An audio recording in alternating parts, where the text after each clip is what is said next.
recording. ओम सदाशिवसमारंभां श्रीशंकराचार्यमध्यमाम् अस्मदाचार्यपर्यन्तां वन्दे गुरुपरम्परां। ध्येयं सदा परिभवग्नमभीष्टदोहं तीर्थास्पदं शिवविरञ्चिनुतं शरण्यं विद्यार्थिहं प्रणतपालभवाब्धिपोतं वन्दे महापुरुषते चरणारविन्दम्। सच्चिदानन्दरूपाय विश्वोत्पत्त्यादिहेतवे तापत्रयविनाशाय श्रीकृष्णाय वयं नमः। आप सभी का स्वागत है आज की हमारी शास्त्र की कक्षा में, जहां हम अध्ययन कर रहे हैं महाभारत। इस समय जो है हम वन पर्व का अध्ययन कर रहे हैं, और इसके पूर्व की जो कक्षा थी उसमें हमने अध्ययन किया राजा नल का उपाख्यान, कि किस प्रकार वो जो है अनेक कष्ट भोगते हुए अंततः अपनी पत्नी से कलयुग के समाप्त हो जाने पर पुनः मिलते हैं। और जो बृहदस्व मुनि राजा युधिष्ठिर को ये आख्यान सुना रहे हैं, उनको वो सांत्वना देते हैं कि भैया आपसे भी जो है अधिक दुखी राजा इस पृथ्वी पर हुए हैं, और वो तो अकेले थे, परंतु आपके साथ तो आपके भाई हैं, साथ में चलने वाले ब्राह्मण भी हैं, तो आप जो है चिंतित मत होइए, और आप जो है प्रसन्न ही रहिए। और ऐसा कहकर वो उनको अश्व विद्या और द्यूत विद्या का ज्ञान देकर वहां से चले जाते हैं। तो ये मैंने शॉर्ट में इसको बता दिया, अधिक नहीं बताया। और इसके बाद जो है जो युधिष्ठिर आदि पांडव हैं वो अर्जुन के विषय में चिंता करते हैं, और वो विचार करते हैं कि अर्जुन किस प्रकार के होंगे, क्योंकि वो उनके पास नहीं है। फिर वो जो है बृहदस्व मुनि सॉरी जन्मेजय जी पूछते हैं कि भाई उन्होंने क्या करा, वो किस प्रकार से जो है आगे का कार्य कर रहे हैं जंगल में। तो अब पांडवों के मन में ये विचार है कि वो जो है अनेक तीर्थों में, जो आसपास के तीर्थ है वहां पर यात्रा करें, क्योंकि भाई एक स्थान पे वन में रहना तो ठीक नहीं है, तो वो इधर उधर अब तीर्थों का भ्रमण करेंगे। तो आज यहाँ से हमारी कक्षा आरंभ होगी। ये मैं स्क्रीन से तो हमारा है 80तमो अध्याय। यहाँ से तीर्थ यात्रा का नाम का जो उपपर्व है वो प्रारंभ होता है। 80वां अध्याय, अर्जुन के लिए द्रौपदी सहित पांडवों की चिंता। जन्मेजयोवाच भगवान काम्यकात्पार्थे गते में प्रपितामहे पांडवा किं कुर्वंस्ते तमृते सव्यसाचिनम् सहितेषां महेश्वासो गतिरासीदनीकचित् आदित्यानां यथा विष्णु तथैव प्रतिभाति मे तेनेन्द्र समवीर्येण संग्रामेष्वनिवर्तिना विना भूतावने वीरः कथमाशन पितामह।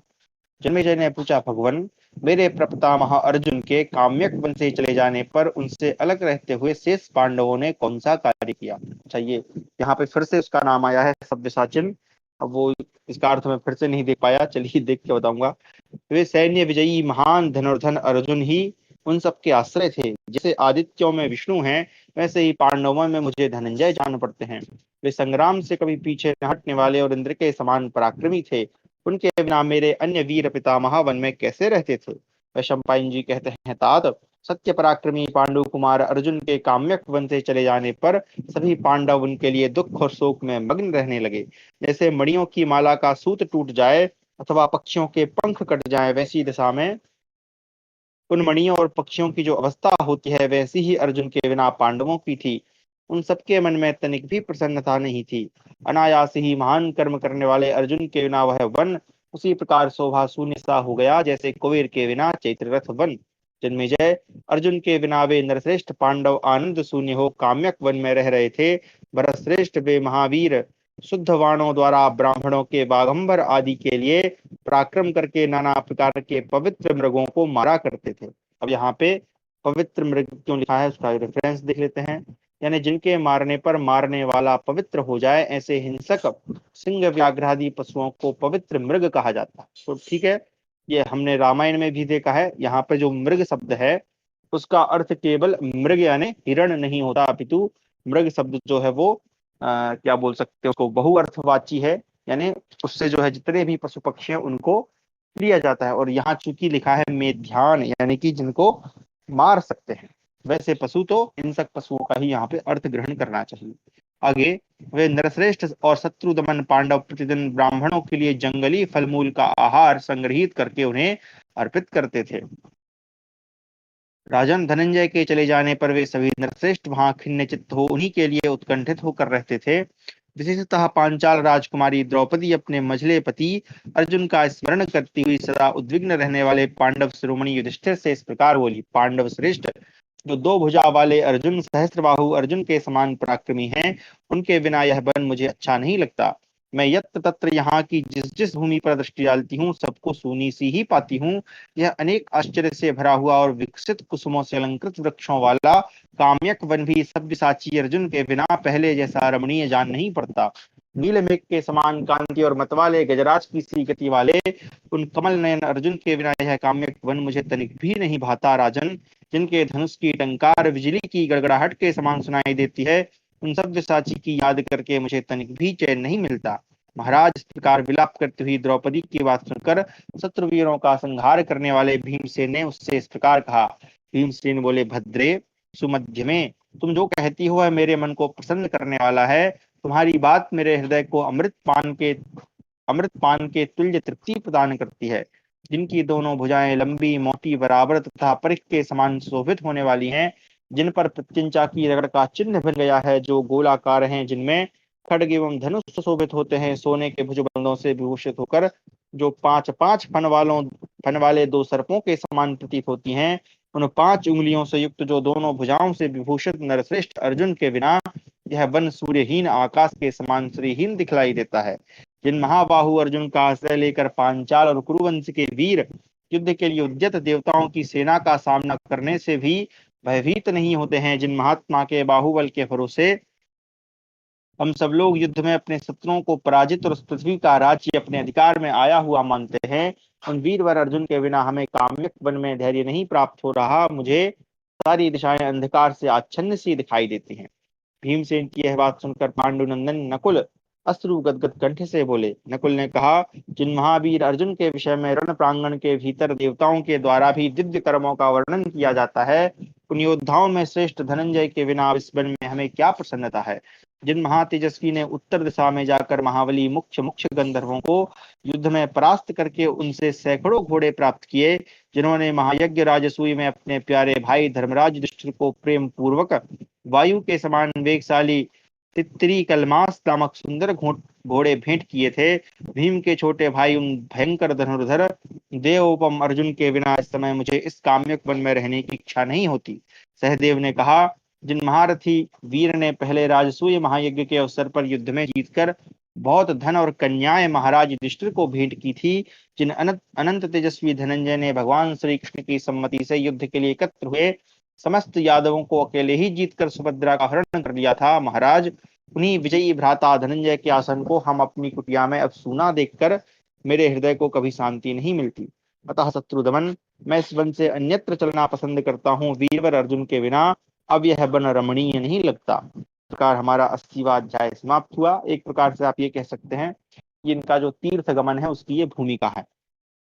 भूमिका इसलिए मैं बोल रहा हूँ या प्रस्तावना आप इसे कह लीजिए, क्योंकि साहित्य जब हम लिखते हैं या साहित्य आप लोग भी अगर कभी निबंध इत्यादि लिखते होंगे तो उसमें सबसे पहले हम प्रस्तावना बनाते हैं।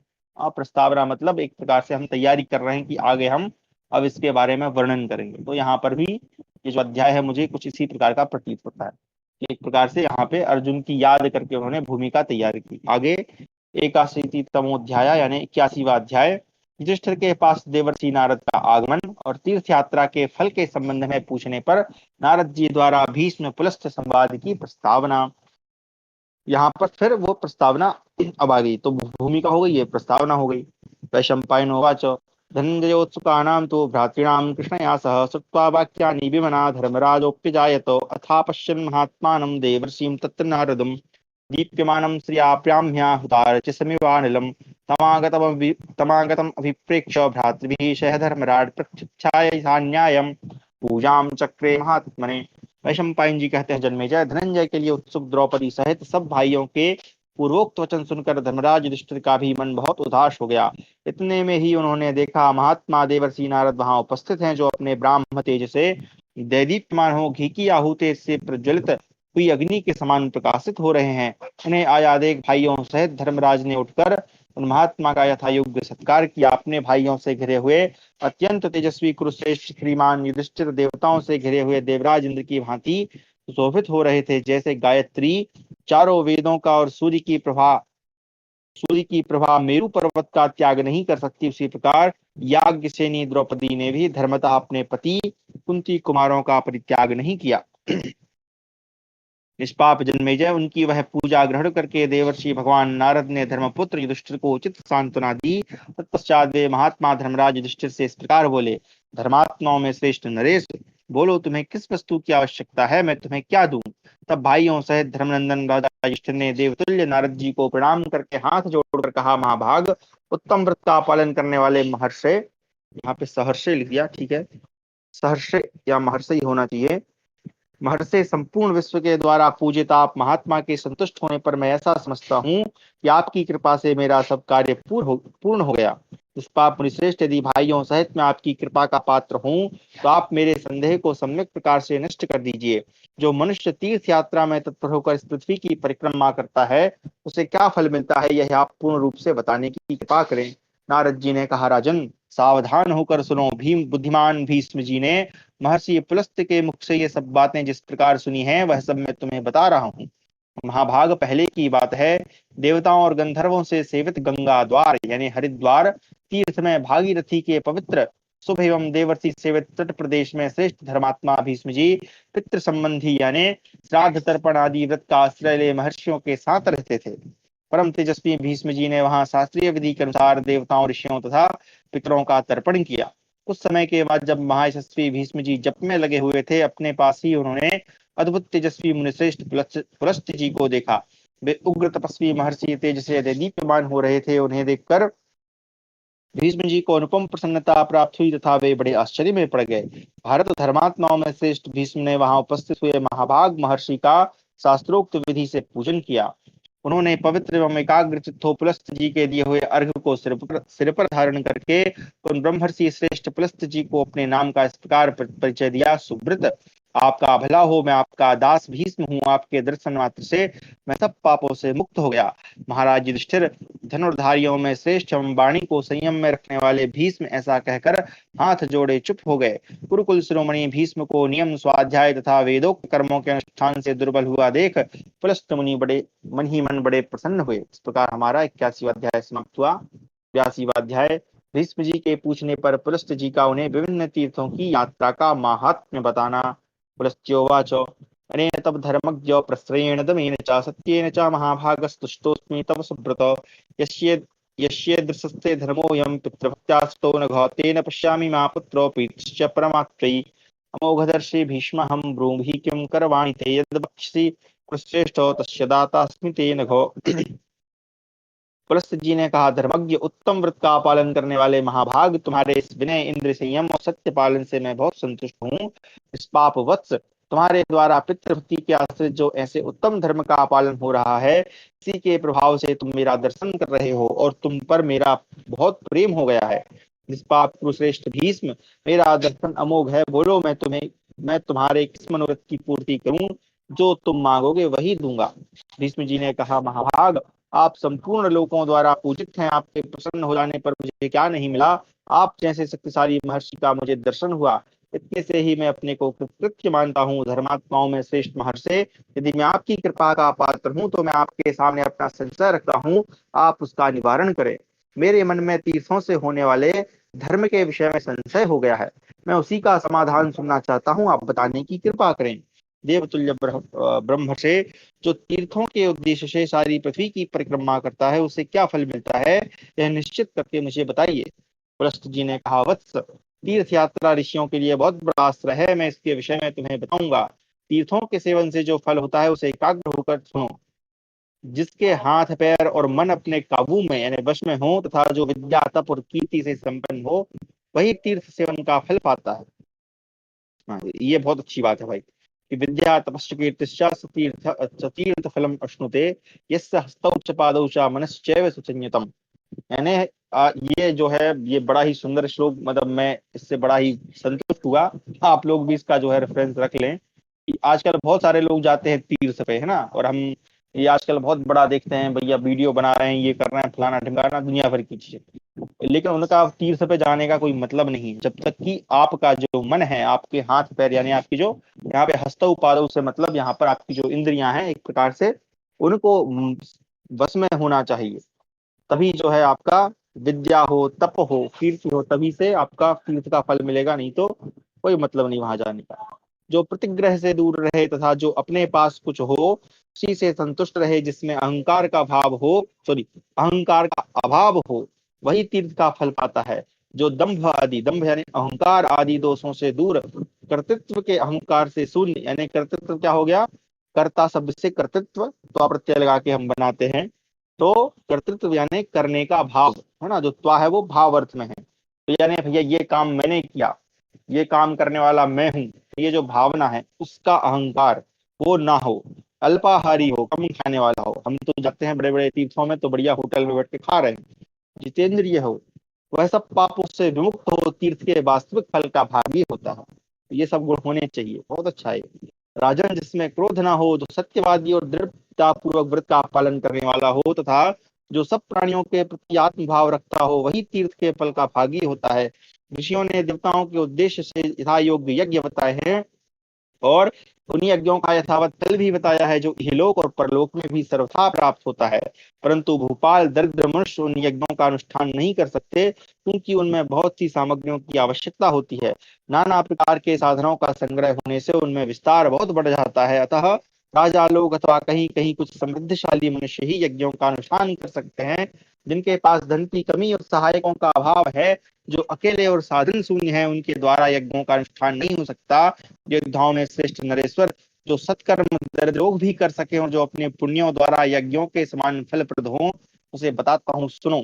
भरतश्रेष्ठ, यह ऋषियों का परम गोपनीय रहस्य है। तीर्थ यात्रा बड़ा पवित्र सत्कर्म है, वह यज्ञों से भी बढ़कर है। मनुष्य इसलिए दरिद्र होता है कि वह तीर्थों में 3 रात तक उपवास नहीं करता, तीर्थों की यात्रा नहीं करता और स्वर्ण दान तथा गोदान नहीं करता।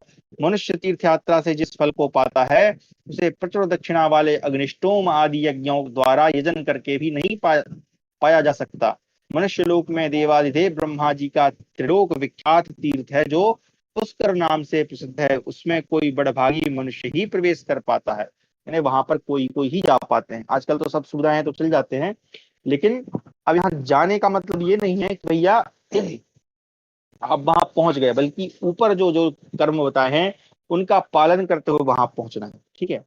महामते कुरुनंदन, पुष्कर में तीनों समय 10 सहस्त्र कोटि यानी 10 अरब तीर्थों का निवास रहता है। तो ये पुष्कर की महिमा थोड़ा सा, पर उसको हम जैसे जानते हैं कि साहित्य में उसको थोड़ा सा बढ़ा चढ़ा के बताया जाता है, उस प्रकार से बताई जा रही है ना, ताकि क्योंकि किसी भी ऐसी चीज की तुलना हम किसी बड़ी वस्तु से ही करते हैं, ताकि उसका जो फल है या उसका जो महत्व हो अधिक बढ़ जाए। देखो वहां आदित्य वसु रुद्र साध्य मरुद्गण गंधर्व और अप्सराओं की भी नित्य सन्निधि रहती है। महाराज वहां तप करके देवता दैत्य और ब्रह्मर्षि महान पुण्य से संपन्न दिव्य योग से युक्त होते हैं। जो मनस्वी पुरुष मन से भी पुष्कर तीर्थ में जाने की इच्छा करता है, उसके स्वर्ग के प्रतिबंधक सारे पाप मिट जाते हैं, वह स्वर्गलोक में पूजित होता है।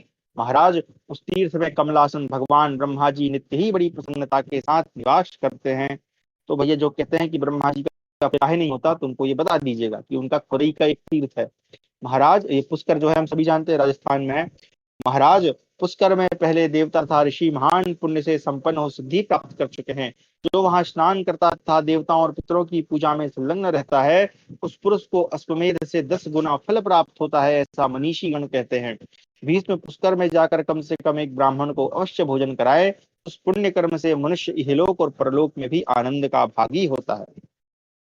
मनुष्य, अच्छा यहाँ पे विप्रम शब्द आया है, ठीक है, इसको ध्यान से समझिएगा। यहाँ श्लोक जो है उसमें विप्र शब्द है, तो मुझे लगता है विप्र यानी कि ब्राह्मण ही ले लेते हैं, या फिर अन्य जो है उनको भी करा सकते हैं। खैर, मनुष्य साग फल तथा मूल जिसके द्वारा स्वयं प्राण यात्रा का निर्वाह करता है, वही श्रद्धा भाव से दूसरों को दोष न देखते हुए ब्राह्मणों को दान करे, यानी कि जो हम खाते हैं वही दान करना है। उसी से विद्वान पुरुष अश्वमेध यज्ञ का फल पाता है। निर्श्रेष्ठ ब्राह्मण क्षत्रिय वैश्य अथवा शूद्र जो कोई भी महात्मा ब्रह्मा जी के तीर्थ में स्नान कर लेते हैं, वे फिर किसी योनि में जन्म नहीं लेते, यानी उसका इतना फल है कि सीधा मोक्ष ही मिल जाता है।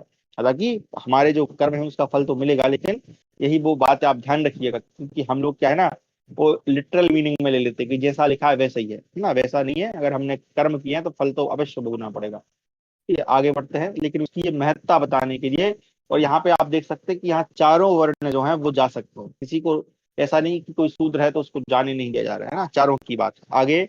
विशेषतः अब यहाँ पे तिथि का बता रहे हैं, हमारे यहाँ तिथि का मुहूर्त का भी विशेष महत्व होता है। तो विशेषतः कार्तिक मास की पूर्णिमा जो पुष्कर तीर्थ में स्नान के लिए जाता है, वह मनुष्य ब्रह्मधाम में अक्षय लोकों को प्राप्त होता है। तो मुझे लगता है इस समय जो कार्तिक मास की पूर्णिमा, यानी कि हम कह सकते हैं दीपावली के बाद जो आती है वो, है ना, क्योंकि कार्तिक मास की अमावस्या में दीपावली होती है। तो मुझे लगता है आज भी शायद वहां पर इस समय इस तिथि को शायद कोई मेला जो है इत्यादि का वो विधान होता होगा। जो राजस्थान के क्षेत्र से रहने वाले होंगे शायद वो बता सके इस बारे में। खैर मुझे तो याद नहीं। भारत जो सायंकाल और प्रातः काल हाथ जोड़कर तीनों पुष्करों का स्मरण करता है, उसके मानो सब तीर्थों में स्नान एवं आचमन कर लिया। यानी 3 तरह के पुष्कर हैं। अब वो कौन कौन सी यहाँ तो नहीं है, आगे देखते कहीं मिले तो। स्त्री अथवा पुरुष ने जन्म से लेकर वर्तमान अवस्था तक जितने भी पाप किए हैं, पुष्कर तीर्थ में स्नान करने मात्र से वे सब नष्ट हो जाते हैं राजन। जैसे भगवान मधुसूदन विष्णु सब देवताओं के आदि हैं, वैसे ही पुष्कर सब तीर्थों का आदि कहा गया। यानी वो सबका सब सब तीर्थों में श्रेष्ठ है। पुष्कर में पवित्रता पूर्वक संयम नियम के साथ 12 वर्षों तक निवास करके मानव संपूर्ण यज्ञों का फल पाता और ब्रह्मलोक को जाता है। जो पूरे 100 वर्षों तक अग्निहोत्र करता है, और जो कार्तिक की एक ही पूर्णिमा को पुष्कर में वास करता है, दोनों का फल बराबर है। तो जो 100 वर्षों तक अग्निहोत्र करे वो, और एक बार स्नान कार्तिक पूर्णिमा को। 3 शुभ्र पर्वत शिखर, 3 सोते और 3 पुष्कर, ये आदि सिद्ध तीर्थ हैं। ये कब किस कारण से तीर्थ माने गए इसका हमें पता नहीं। तो ये कब से माने जाते हैं ये नहीं पता है ना।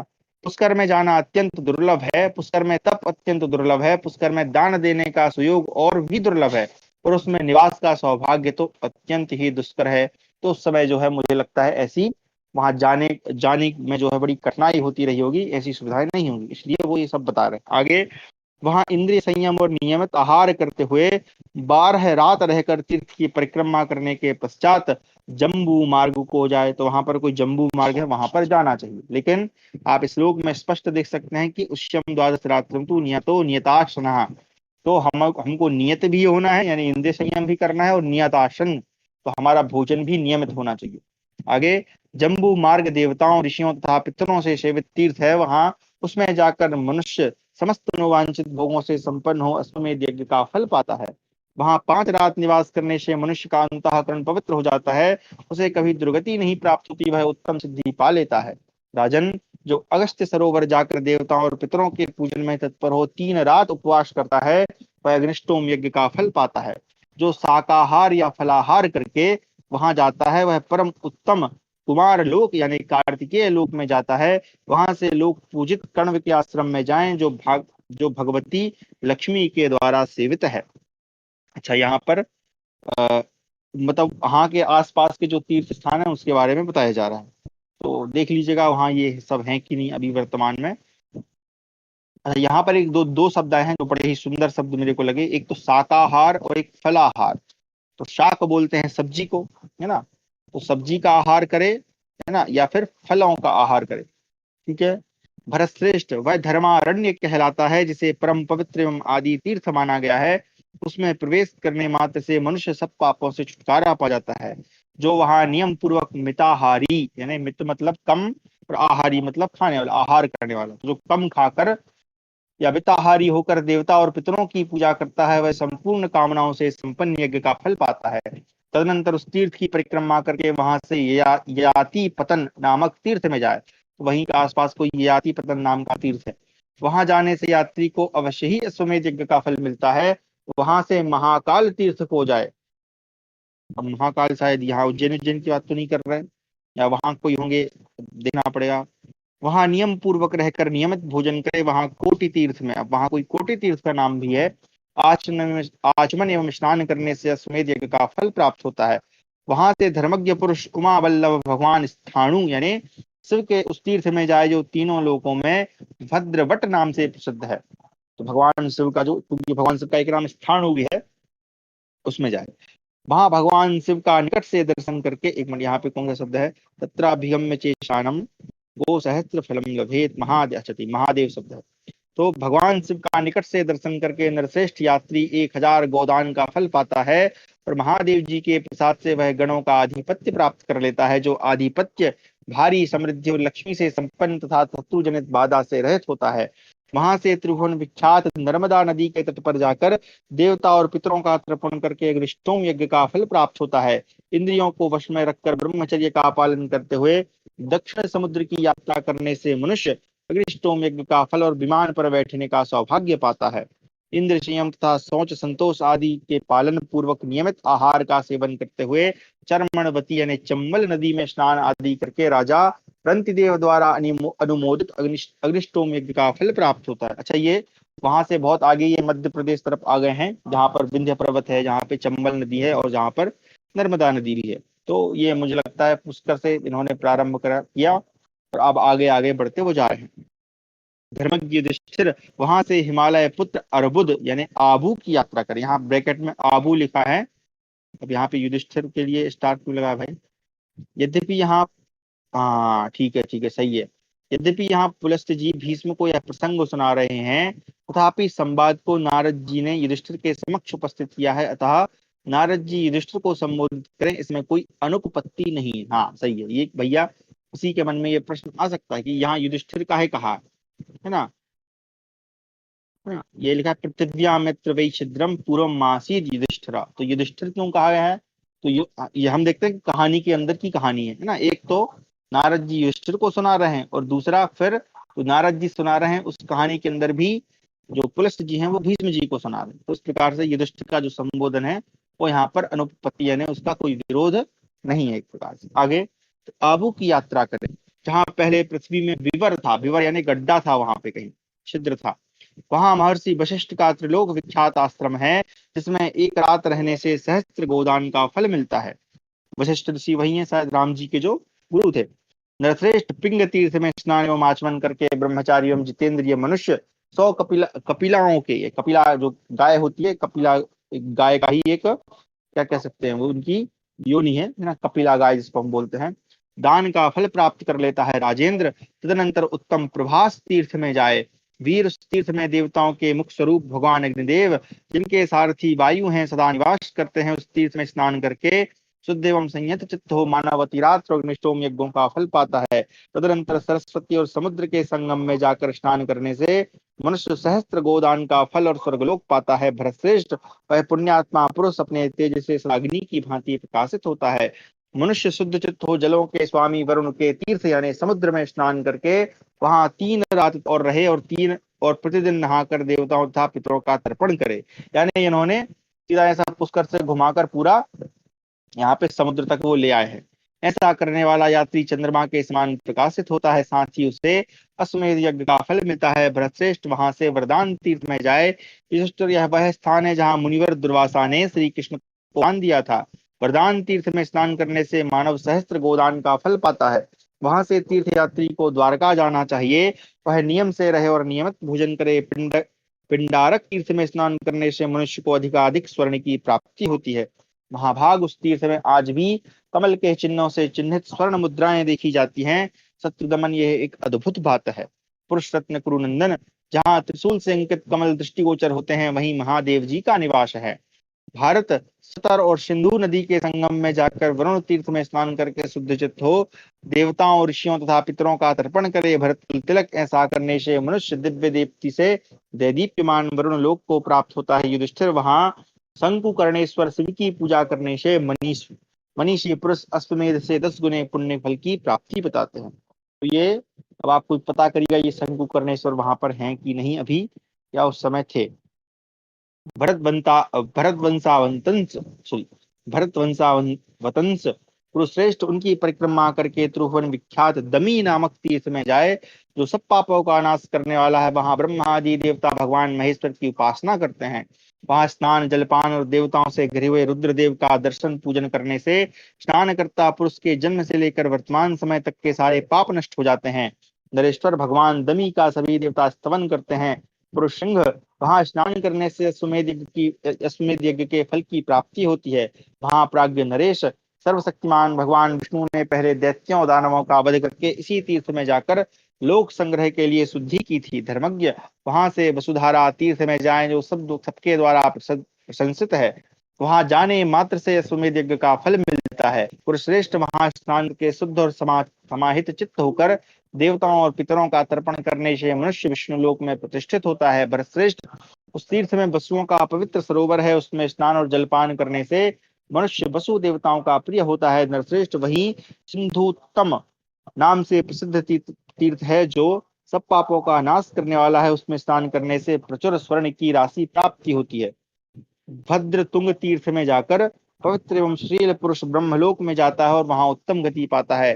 शक्र कुमारी का तीर्थ सिद्ध पुरुषों द्वारा सेवित है, वहां स्नान करके मनुष्य शीघ्र ही स्वर्गलोक प्राप्त कर लेता है। वहीं सिद्ध सेवित रेणुका तीर्थ है, जिसमें स्नान करके ब्राह्मण चंद्रमा के समान निर्मल होता है।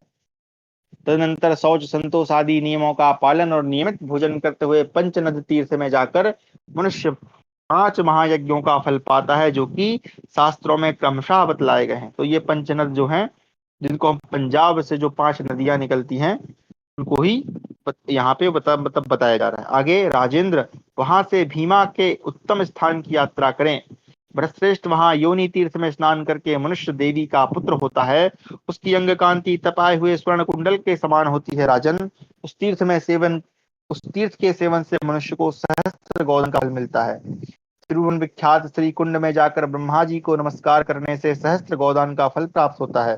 धर्मज्ञ वहां से परम उत्तम विमल तीर्थ की यात्रा करे, जहां आज भी सोने और चांदी के रंग की मछलियां देखी जाती। तो वहां पे गोल्डन और जो चांदी का कलर श्वेत मतलब व्हाइट कलर का जो होता है, उस टाइप की मछलियां वहां पे रहती होंगी विमल तीर्थ में। उसमें स्नान करने से मनुष्य शीघ्र ही इंद्रलोक को प्राप्त होता है और वह सब पापों से शुद्ध और हो परम गति को प्राप्त कर लेता है।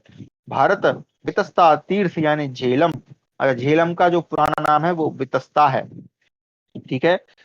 झेलम में जाकर वहां देवता और पितरों का तर्पण करने से मनुष्य को वाजपेयी यज्ञ का फल प्राप्त होता है। काश्मीर में ही नागराज तक्षक का वितस्ता नाम से प्रसिद्ध भवन है, जो सब पापों का नाश करने वाला है। तो वहां पे कश्मीर में कोई नागराज का भवन होगा ना, वहीं पे वितस्ता यानी झेलम नदी बहती होगी। वहां स्नान करने से मनुष्य निश्चय ही वाजपेयी यज्ञ का फल प्राप्त करता है और सब पापों से शुद्ध हो उत्तम गति का भागी होता है। वहां से त्रिभुवन विख्यात बड़वा तीर्थ को जाए, जहां पश्चिम संध्या के समय विधि पूर्वक स्नान और आचमन करके अग्निदेव को यथाशक्ति चरु निवेदन करे। वहां पितरों के लिए दिया हुआ दान अक्षय होता है, ऐसा मनीषी पुरुष कहते हैं। राजन, वहां देवता ऋषि पितर गंधर्व अप्सरा गुह्यक किन्नर यक्ष शुद्ध विद्याधर मनुष्य राक्षस दैत्य रुद्र और ब्रह्मा, इन सब ने नियम पूर्वक सहस्त्रों वर्षों के लिए उत्तम दीक्षा ग्रहण करके भगवान विष्णु की प्रसन्नता के लिए चरु अर्पण किया। चरु यानी एक प्रकार से जो खीर होती है, या पतली खीर आप कह सकते हैं, उसको चारू भी कहते हैं, चरु ही कहते हैं ना, वो है। या चरु जो है चावल से ही बनाई जाती है, तो छोटे चावल होते हैं वो।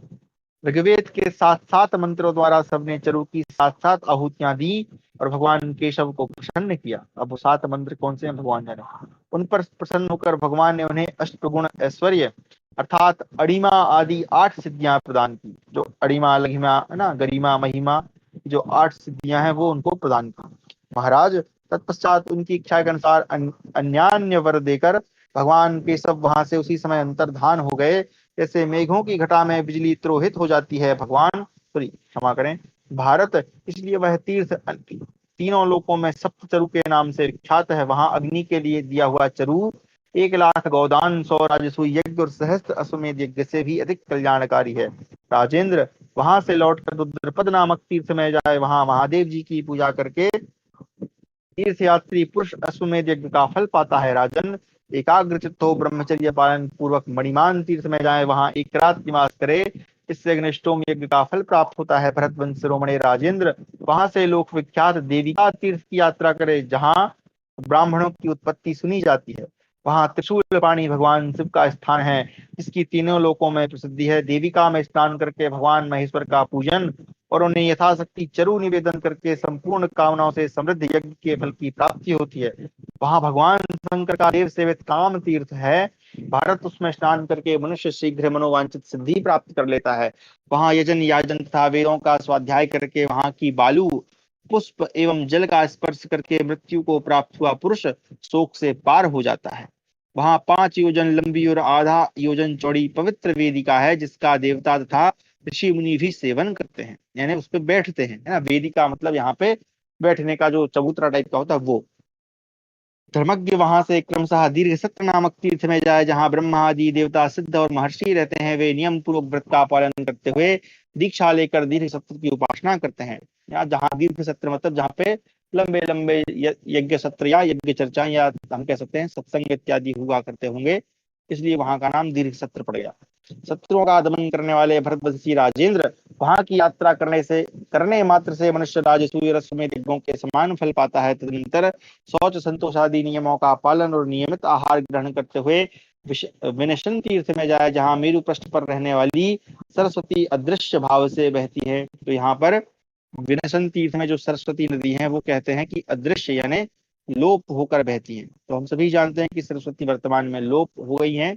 केवल शायद एक ही स्थान है या ऐसा या दो स्थान होंगे जहां पर सरस्वती नदी दिखाई देती है, उसके बाद वो कहते हैं पाताल में चली गई, यानी वो नीचे चली गई, वो दिखती नहीं है। तदनंतर तो उस समय भी ये जो है धीरे धीरे वहां पे लोप होने लगी होंगी महाभारत काल में। उसके पूर्व तो अगर हम वेदों में जाएं तो वहां पर सरस्वती नदी का अच्छे से विशद रूप से वर्णन आगे। वहां चमसोदभेद, शिवोदभेद और नागोदभेद तीर्थ में सरस्वती का दर्शन होता है। चमसोदभेद में स्नान करने से निष्ठुम यज्ञ का फल प्राप्त होता है। तो वहां पर जहाँ एक कहीं किसी जगह पे अदृश्य हुई होंगी, फिर वहां से फिर निकल के बाहर आई होंगी, तो वहां पर तीनों के नाम बता दिए। शिवोद्भेद में स्नान करने से मनुष्य सहस्त्र गोदान का फल पाता है। नागोद्भेद तीर्थ में स्नान करने से उसे नागलोक की प्राप्ति होती है। राजेंद्र, शशयान नामक तीर्थ अत्यंत दुर्लभ है, उसमें जाकर स्नान करें। महाराज भरत, वहां सरस्वती नदी में प्रतिवर्ष कार्तिक की पूर्णिमा को शश यानी खरगोश के रूप में छिपे हुए पुष्कर तीर्थ देखे जाते हैं। नरश्रेष्ठ भरतश्रेष्ठ नरव्याघ्र, वहां स्नान करके मनुष्य सदा चंद्रमा के समान प्रकाशित होता है। भरत कुल तिलक, उसे सहस्त्र गोदान का फल भी मिलता है। कुरुनंदन, वहां से कुमार कोटि तीर्थ में जाकर वहां नियम पूर्वक स्नान करे और देवता तथा पितरों के पूजन में तत्पर रहे। ऐसा करने से मनुष्य 10,000 गोदान का फल पाता है और अपने कुल का उद्धार कर देता है। धर्मज्ञ, वहां से एकाग्र चित्त हो रुद्र कोटि तीर्थ में जाए। महाराज रुद्र कोटि का वह स्थान जहाँ पूर्व काल में 1 करोड़ मुनि बड़े हर्ष में भरकर भगवान रुद्र के दर्शन की अभिलाषा से आए थे। भारत, भगवान बृहस्पति ध्वज का दर्शन मैं पहले करूंगा, मैं करूंगा, ऐसा संकल्प करके वे महर्षि वहां के लिए प्रस्थित हुए थे। राजन, तवेश्वर भगवान शिव ने भी योग का आश्रय ले उन शुद्धात्मा महर्षियों के शोक की शांति के लिए करोड़ों शिवलिंगों की सृष्टि कर दी, जो उन सभी ऋषियों के आगे उपस्थित थे। इससे उन सबने अलग अलग भगवान का दर्शन किया। राजन, उन शुद्ध चेता मुनियों की उत्तम भक्ति से संतुष्ट हो महादेव जी ने उन्हें वर दिया। वाह भैया, यहाँ पे शिवलिंग का भी वर्णन है। एक मिनट जरा श्लोक में हम एक बार पढ़ लें, ताकि अगर कोई आपसे रेफरेंस मांगे तो आप उसको स्पष्ट कर सकें। ततो योगेश्वरेणापि योगमास्थाय भूपते तेषां मन्यु प्रणासार्थम ऋषीणाम भावितात्मना सृष्टा कोटि रुद्राणाम ऋषीणाम अग्रतः स्थिता। ठीक है, तो यहाँ पर लिखा है कि ऋषियों के समक्ष यानी अग्रतः मतलब सामने सृष्टा कोटि थी, उन्होंने कोटि रुद्रों की जो है वहां पे सृष्टि कर दी। ठीक है, ताकि वो अलग अलग देख सके। चलिए, महर्षियों शिवलिंग तो यहाँ पे लिखा है, लेकिन अगर श्लोक में देखें तो वहां रुद्र लिखा है, रुद्राणाम सृष्टि विभक्ति है, तो रुद्रों की। अब रुद्र का यहाँ पे उन्होंने शिवलिंग अर्थ किया है।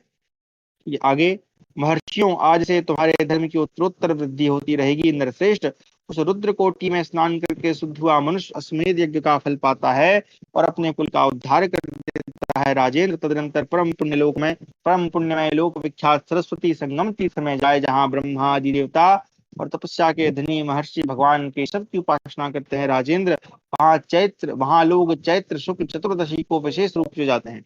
चैत्र शुक्ल चतुर्दशी क्या हो गई, जहाँ से हमारी आप कह सकते हैं जो हमारी नवरात्रि प्रारंभ होती है, चैत्र मास की प्रतिपदा को आरंभ होती है, दशमी को हम उसका विसर्जन करते हैं, तो उसके बाद 4 दिन बाद चतुर्दशी, आप ऐसे भी याद रख सकते हैं। पुरुषंग, वहां स्नान करने से प्रचुर स्वर्ण की राशि प्राप्ति होती है। वहां सब पापों से शुद्ध चित्त होकर मनुष्य ब्रह्मलोक हो जाता है। नरेश्वर, जहाँ ऋषियों के सत्र समाप्त हुए, वहां अवसान तीर्थ में जाकर मनुष्य सहस्त्र गोदान का फल पाता है। इस प्रकार हमारा 82वां अध्याय समाप्त हुआ। 83वां अध्याय जो कि थोड़ा लंबा था। अब जो है कुरुक्षेत्र की सीमा में स्थित अनेक तीर्थों की महत्ता का वर्णन। अब जो कुरुक्षेत्र है उसकी सीमा में कौन कौन से तीर्थ हैं उनकी महत्ता का वर्णन करेंगे। पृष्ठोवाचो ततो गच्छेत राजेन्द्र कुरुक्षेत्रम अभिष्टुतम पापेभ्यो यत्र मुच्यन्ते दर्शनात् सर्वजन्तवः कुरुक्षेत्रं गमिष्यामि कुरुक्षेत्रे वसाम्यहम् एवं यः एव सत्यं ब्रूयात् सर्वपापैः विमुच्यते पांशवोऽपि कुरुक्षेत्रे वायुना समुदीरितः अपे दुष्कृतकर्माणं नयन्ति परमां गतिम्।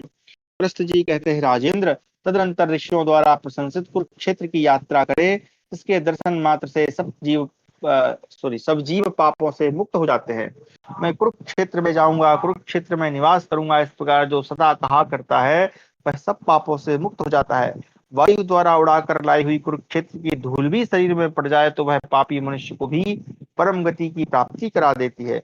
जो सरस्वती के दक्षिण और दृषदवती के उत्तर कुरुक्षेत्र में वास करते हैं वे मानव स्वर्गलोक में ही रहते हैं।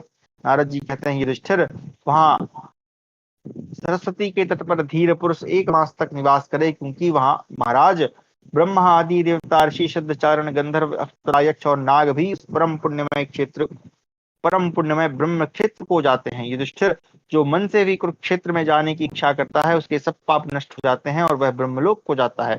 कुरुश्रेष्ठ श्रद्धा से युक्त होकर कुरुक्षेत्र की यात्रा करने पर मनुष्य राजसूय और अश्वमेध यज्ञों का फल पाता है। तदनंतर वहां मचकुक मचक्रुक लिख रहा है, क्षमा कर रहे हैं, मचक्रुक नाम। तदनंतर वहां मचक्रुक नाम वाले द्वारपाल महाबली यक्ष को नमस्कार करने मात्र से सहस्त्र गोदान का फल मिलता है। धर्मज्ञ राजेंद्र तत्पश्चात भगवान विष्णु के परम उत्तम सतत नामक तीर्थ स्थान में जाएं, जहां श्री हरि सदा निवास करते हैं। वहां स्नान और त्रिलोक भावन भगवान श्री हरि को नमस्कार करने से मनुष्य अश्वमेध यज्ञ का फल पाता और भगवान विष्णु के लोक में जाता है। इसके बाद त्रिभुवन विख्यात पारिप्लव नामक तीर्थ में जाए भगवान भारत, वहां स्नान करने से अग्निष्टोम और अतिरात्र यज्ञों का फल प्राप्त होता है। महाराज, वहां से पृथ्वी तीर्थ में जाकर स्नान करने से सहस्त्र गोदान का फल प्राप्त होता है। राजन, वहां से तीर्थ से भी मनुष्य सालूकनी में जाकर दशाश्वमेध तीर्थ में स्नान करने से उसी फल का भागी होता है। सर्प देवी में जाकर उत्तम नाग तीर्थ का सेवन करने से मनुष्य अग्निष्टोम का फल पाता है और नागलोक में जाता है। चाहिए दशाश्वमेध, ये अपना काशी वाला तो नहीं, मतलब यहाँ से कुरुक्षेत्र से घूमते घामते ये नेपाल के पास जाए, वहां एक रात निवास करने से सहस्त्र गोदान का फल होता है। वहां से नियम पूर्वक नियमित भोजन करते हुए पंचनद तीर्थ में जाए। अच्छा, ये वापस पंचनदों में आ गए। वहां कोटि तीर्थ में स्नान करे, इससे अश्वमेध यज्ञ का फल प्राप्त होता है। अश्विनी तीर्थ में जाकर स्नान करने से मनुष्य रूपवान होता है। धर्मज्ञ, वहां से परम उत्तम बाराह तीर्थ को जाए, जहाँ भगवान विष्णु पहले बाराह रूप से स्थित हुए थे। नरश्रेष्ठ, वहां स्नान करने से अग्निष्टोम यज्ञ का फल मिलता है। राजेंद्र, तदनंतर जयंती में सोम तीर्थ के निकट जाए, वहां स्नान करने से मनुष्य राजसूय यज्ञ का फल पाता है। एक हंस तीर्थ में स्नान करने से मनुष्य सहस्त्र गोदान का फल पाता है। नरेश्वर, कृत शौच तीर्थ में जाकर तीर्थ से भी मनुष्य पुंडरीक याग का फल पाता और शुद्ध हो जाता है। तदनंतर महात्मा स्थानु के मुंजवट नामक स्थान में जाए, वहां एक रात रहने से मानव गणपति पद प्राप्त करता है। महाराज, वहीं लोक विख्यात यक्षिणी तीर्थ है। राजेंद्र, उसमें जाने और स्नान करने से संपूर्ण कामनाओं की पूर्ति होती है। भरत श्रेष्ठ, वह कुरुक्षेत्र का विख्यात द्वार है।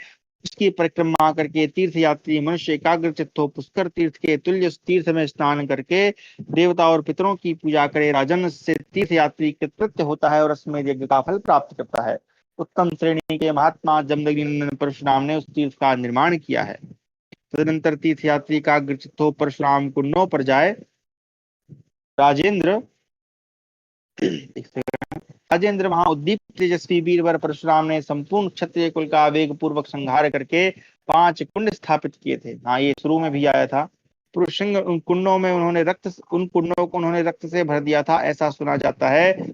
उसी रक्त से परशुराम जी ने अपने पितरों और पितामहों का तर्पण किया। राजन, तब वे पितर अत्यंत प्रसन्न हो परशुराम जी से इस प्रकार बोले। पितरों ने कहा, महाभाग राम परशुराम भृगुनंदन विभो, हम तुम्हारी इस भक्ति से और तुम्हारे पराक्रम से भी बहुत प्रसन्न हुए।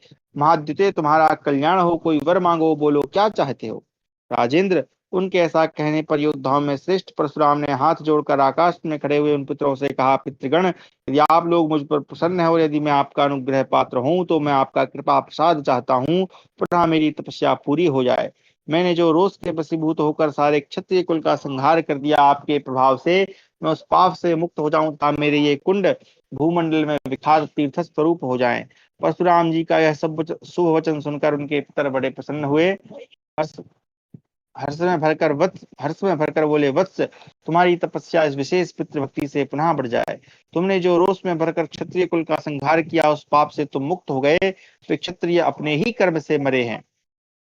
तुम्हारे बनाए हुए कुंड तीर्थ स्वरूप होंगे, इसमें संशय नहीं। जो इन कुंडों में नहाकर पितरों का तर्पण करेंगे, उन्हें तृप्त हुए पितर ऐसा वर देंगे जो इस भूतल पर दुर्लभ है। वे उनके लिए मनोवांछित कामना और सनातन स्वर्गलोक सुलभ कर देंगे।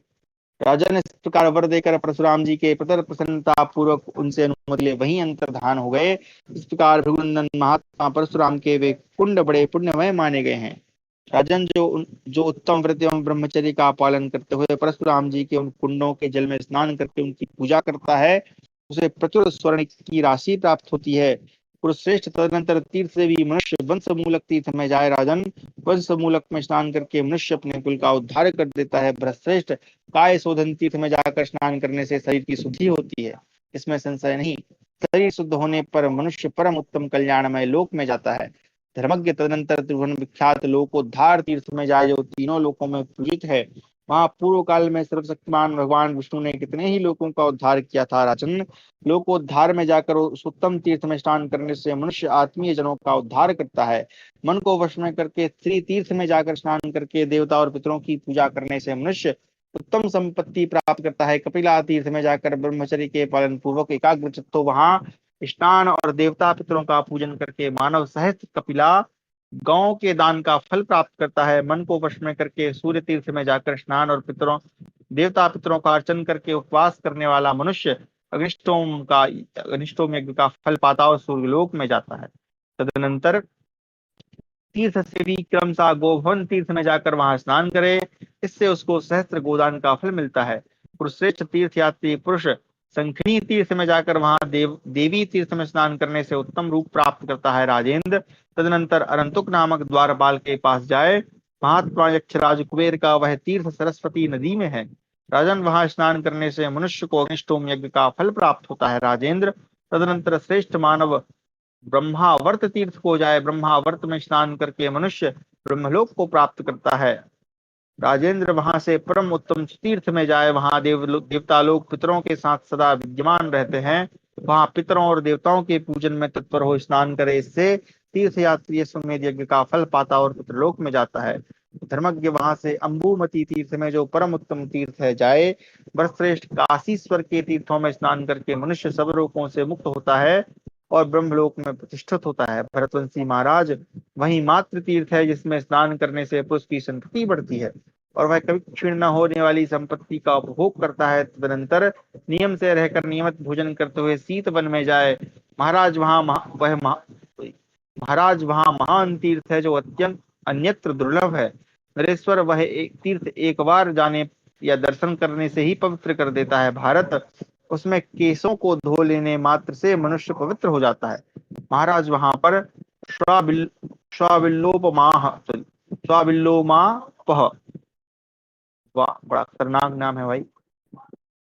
वहां स्वाबिल्लोमापह नामक तीर्थ है। नरव्याघ्र, उस तीर्थ परायण में हुए विद्वान ब्राह्मण स्नान करके बड़े प्रसन्न होते हैं। भरत सप्तम, स्वाबिल्लोपा स्वाबिल्लोमापयन, यहाँ पे दूसरा नाम, यहाँ पे दूसरा नाम, एक बार जरा देखने दें श्लोक में। ठीक है, स्वाबिल्लोपामय, सॉरी तो खतरनाक नाम है।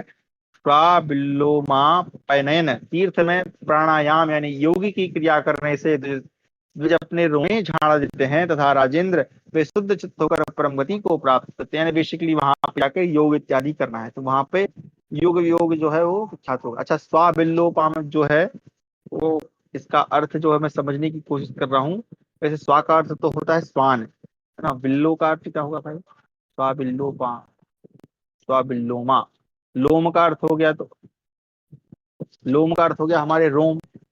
उपनयन यानी छोड़ना, त्यागना, है ना। और बिल्ल का अर्थ क्या है? चलो खैर देखते हैं बाद में। भूपाल, वहीं पर दशाश्वमेधिक तीर्थ भी है। पुरुषसिंह, उसने उसमें स्नान करके मनुष्य उत्तम गति प्राप्त करता है। राजेंद्र, तदनंतर लोक विख्यात मानुष तीर्थ में जाए। राजन, वहां व्याधि के बाणों से पीड़ित हुए कृष्ण मृग यानी काले जो मृग हैं, उस सरोवर में गोते लगाकर मनुष्य शरीर पा गए थे, इसलिए उसका नाम मानुष तीर्थ है। ब्रह्मचर्य पालन पूर्वक एकाग्रचित्त हो तीर्थ में स्नान करने वाला मानव सब पापों से मुक्त हो स्वर्गलोक में प्रतिष्ठित होता है। राजन, मानुष तीर्थ से पूर्व 1 कोस की दूरी पर आपगा नाम से विख्यात एक नदी है, जो सिद्ध पुरुषों से सेवित है। जो मनुष्य वहां देवता और पितरों के उद्देश्य से भोजन कराते हुए समय शामाक यानी सांवा नामक अन्न देता है। सांवा कौन सा अन्न होता है भाई? उसे महान धर्म की क्षमा करें, उसे महान धर्म फल की प्राप्ति होती है। वहां एक ब्राह्मण को भोजन कराने पर 1 करोड़ ब्राह्मणों को भोजन कराने का फल मिलता है। वहां स्नान करके देवता और पितरों के पूजन पूर्वक एक रात निवास करने से अग्निष्टोम यज्ञ का फल मिलता है। भरतवंशी राजेंद्र तदनंतर ब्रह्मा जी के उत्तम स्थान में जाए, जो इस पृथ्वी पर ब्रह्मोदुम्बर तीर्थ के नाम से प्रसिद्ध है। वहां सप्तर्षि कुंड है नरश्रेष्ठ। उन कुंडों में तथा महात्मा कपिल के केदार तीर्थ में स्नान करने से पुरुष को महान पुण्य की प्राप्ति होती है। वह मनुष्य ब्रह्मा जी के निकट जाकर उनका दर्शन करने से शुद्ध पवित्र चित्त एवं सब पापों से रहित होकर ब्रह्मलोक में जाता है। कपिल का केदार भी अत्यंत दुर्लभ है। वहां जाने से तपस्या द्वारा सब पाप नष्ट हो जाने के कारण मनुष्य को अंतर्धान विद्या की प्राप्ति हो जाती है। राजेंद्र, तदनंतर लोक विख्यात सरक तीर्थ में जाए। वहां कृष्ण पक्ष की चतुर्दशी को भगवान शंकर का दर्शन करने से मनुष्य सब कामनाओं को प्राप्त कर लेता है और स्वर्गलोक में जाता है। नंदन, सरक में 3 करोड़ तीर्थ हैं।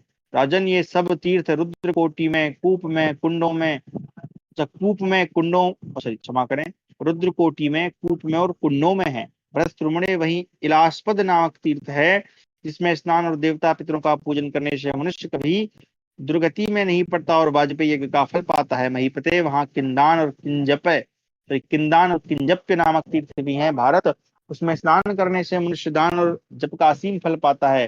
कलशी तीर्थ में जल का आचमन करने से श्रद्धालु जितेंद्रिय मानव अग्निष्ठ यज्ञ का फल पाता है। कुरुकुल श्रेष्ठ सरक तीर्थ के पूर्व में महात्मा नारद का तीर्थ है, जो अंबा जन्म के नाम से विख्यात है। भारत, उस तीर्थ में स्नान करके मनुष्य प्राण त्याग के पश्चात नारद जी की आज्ञा के अनुसार परम उत्तम लोकों में जाता है। शुक्ल पक्ष की 10वीं तिथि को पुंडरीक तीर्थ में प्रवेश करे, तदनंतर वहां स्नान करने से मनुष्य को पुंडरीक याग का फल प्राप्त होता है। तदनंतर तीनों लोकों में विख्यात त्रिविष्टप तीर्थ में जाए। वहां वैतरणी नामक पुण्यमयी पाप नाशी नदी है। मतलब एक वैतरणी जो है, कहते हैं वो स्वर्ग लोक में बहती है, स्वर्ग नहीं नरक में बहती है, जो हमको हमारे पुण्य कर्मों के द्वारा उसको पार कराती है। एक यहाँ भी है भैया वैतरणी, अभी वर्तमान में पता नहीं उसका क्या ही नाम होगा, है कि नहीं भगवान जाने। उसमें स्नान करके सूर्य पानी भगवान शंकर की पूजा करने से मनुष्य सब पापों से शुद्ध हो परम गति को प्राप्त होता है। राजेंद्र, वहां से फल की वन नामक उत्तम तीर्थ की यात्रा करे। राजन, देवता लोग फल की वन में सदा निवास करते हैं, अनेक सहस्त्र वर्षों तक वहां भारी तपस्या में लगे रहते हैं। भारत, दृष्टि वन में स्नान करके देवता पितरों का तर्पण करने से मनुष्य अग्निष्टोम और रतिरात्र यज्ञों का फल पाता है। भरत सत्तम, राजेंद्र, सर्वदेव तीर्थ में स्नान करने से मानव सहस्त्र गोदान का फल पाता है। पाणी खाद तीर्थ में स्नान करके देवता पितरों का तर्पण करने से मनुष्य अग्निष्टोम और अतिरात्र यज्ञों से मिलने वाले फल को प्राप्त कर लेता है। साथ ही वह राजसूय यज्ञ का फल पाता है और तथा ऋषि लोक में जाता है। ये अब देखते हैं कितना बड़ा है, क्योंकि मुझे ज्यादा ही बड़ा लग रहा है। अरे ये तो बहुत बड़ा है भाई। वे जितने भी तीर्थ हैं सब कई बड़े। चलिए तो कक्षा को फिर यहीं रोक देते हैं, मुझे लग रहा है समय हो गया होगा, बोलते बोलते अब जो है ज्यादा समय हो गया। तो चलिए इसके आगे जो है हम आगे पढ़ेंगे। कहाँ थे हम लोग भाई?